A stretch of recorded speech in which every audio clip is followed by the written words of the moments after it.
Hey guys, Phil here at Wood Street Farm. This is my wife's 2009 Subaru Forester.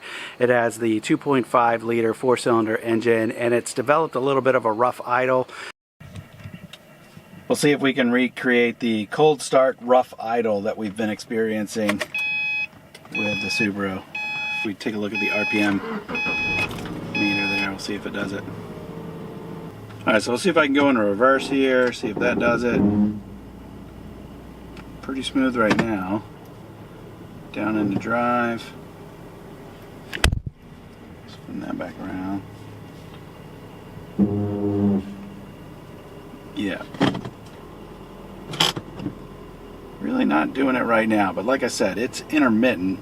So sorry I can't recreate it for you right now, but yesterday after I changed the oil, the vehicle actually stalled out on me. So one of the things I read on the internet, and you know the internet's always right, so one of the things I read was that the PCV valve could be the issue there. I've actually, on past vehicles, probably almost 20 years ago, I had a similar issue on a vehicle that I had, and at the time the PCV valve on that car was like right on top, and it was just like a plug and play kind of thing. It was like a 2-minute deal. This was a little bit more involved. I'll show you what I got into. I actually had to remove I had to kind of move the breather box out of the way, and I had to remove the distributor, but both of those were pretty straightforward, and once I had the access to what I needed, I was able to get done what I needed to do. All in all, it was about 40 minutes, pretty easy job. Since the issue that we had was intermittent, I don't know that I'll be able to recreate what we were experiencing before in this video, but if it continues in the future, I will go ahead and drop an update as a comment, and I'll pin that comment to the top of the comment thread for this video. So without any further delay, we'll get into the job here and I'll show you what we did.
Now that we've got those two ignition cables out of the way, we can get access to the PCV. So you're going to follow this tube straight down.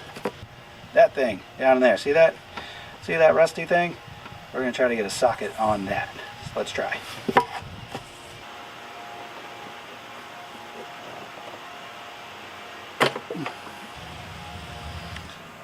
Alright, that came off pretty easy. Just had to give it a little bit of light pressure. There's no hose clamp or anything on there, so it just comes right off.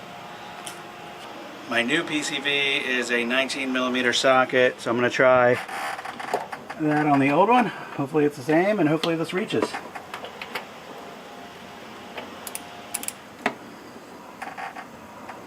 I think I'm on there. It's a pretty short-handled ratchet, so we'll see if I can get enough leverage on it.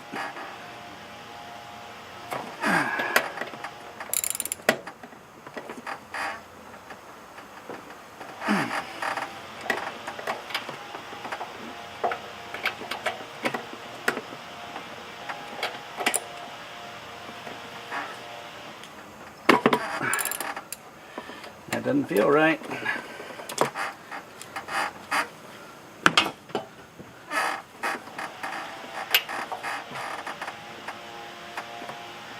Yeah.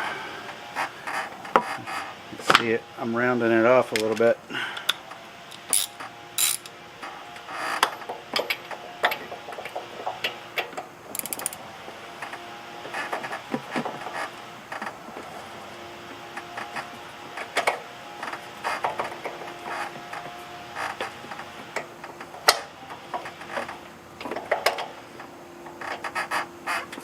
Let's see if I can tap that on a little bit.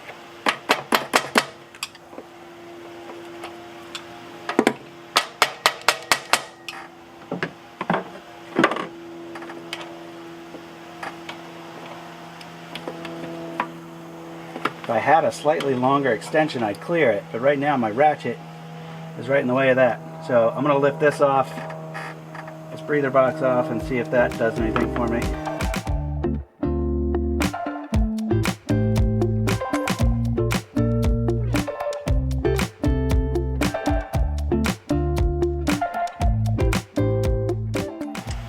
All right, that might give me some clearance.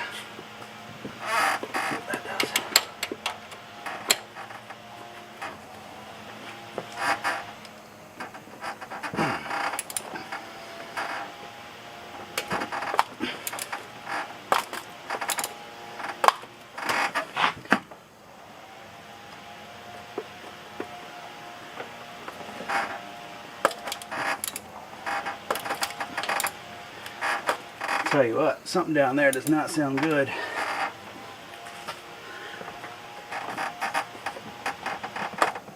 Oh yeah, that's not good. I'm turning the whole thing. Let me show you where we're at here. I actually took off the distributor, which was mounted right here. It has one wiring harness on the far side, and the only thing that's tricky about putting these on is you got to remember which orientation the wires came off. So in both cases there's two wires on it, or two wires on each side, and the lower number wire is higher up, so higher towards the sky. If you look closely, there's also some numbers on it, so we can see on the right side 4 and 2, on the left side 3 and 1.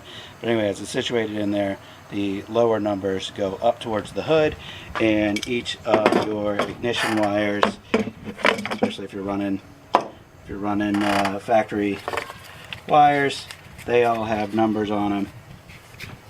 So we can see here, that's number 1, that's number 3. Where's the 3? There it is. So here's the issue that I'm having. You can see right there, it's something to point with.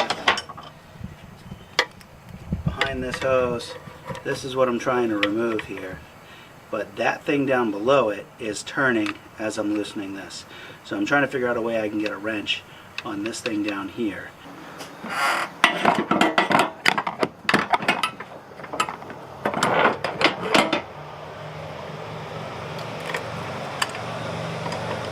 That is the thing there that I want to try to get a wrench on. There's just like no easy way to get an angle on it.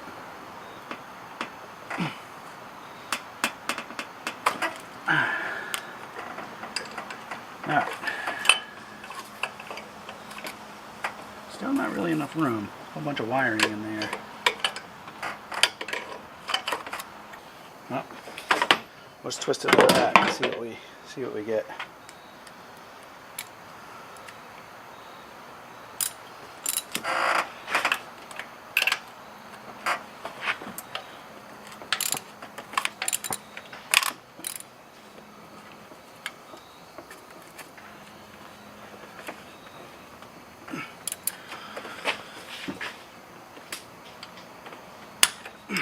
There it goes.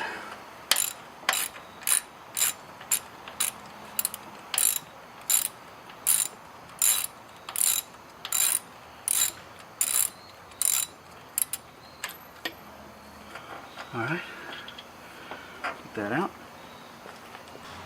Okay, here's the new one. Here's the old one.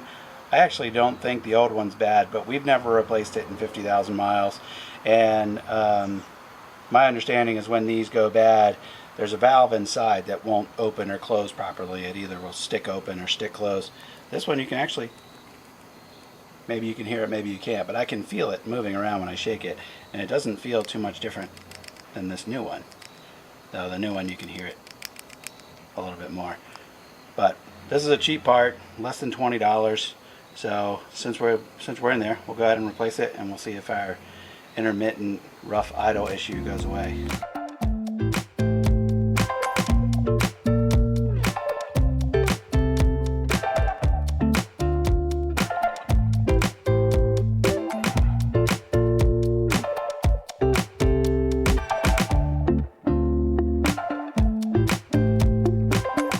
Okay, so now it's just all the opposite stuff. I put this hose back on already.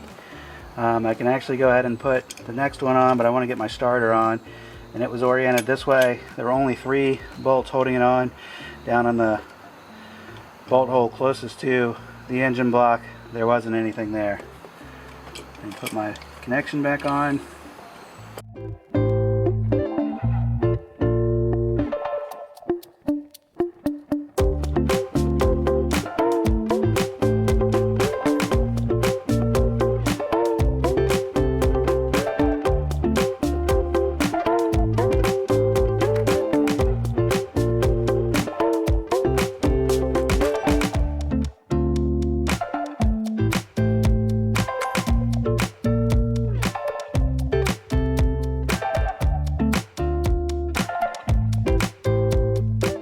Thanks for watching, guys. If you found this video helpful and you got value from this video, think about buying me a coffee. There is a link in this video's description where you can go to buy me a coffee and send me $5, $10, whatever you think is worth it for the time that I put in on this video for you.